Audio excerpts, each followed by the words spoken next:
آسان ہے، سپاہ صحابہ پہ تبصرہ کر لینا آسان ہے، لیکن ہمارے موقف کو سمجھنا اور پھر اسے بیان کرنا آسان نہیں۔ اسی موقف کو بیان کرنے کی بس شیعت نے مجھے 2 مرتبہ 302 کے کیس میں ملوث کیا ہے کہ میں اس طرح تختیدار پہ لٹک جاؤں،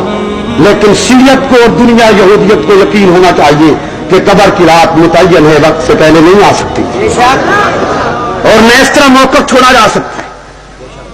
ہمیں جو بات سمجھ آئی ہے ہم دلائل کے ساتھ کرتے،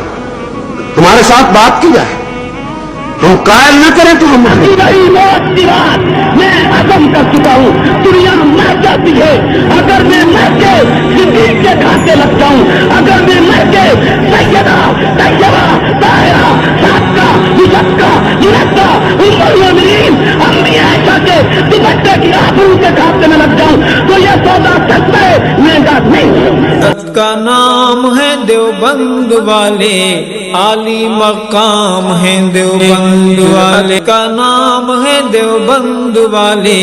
عالی مقام ہے دیوبند والے۔ دنیا میں عام کر گئے کفری طاقتوں کا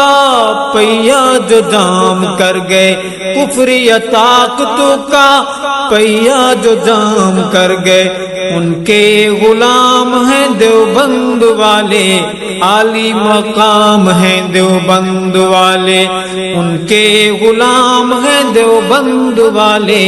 عالی مقام ہیں دیوبند والے۔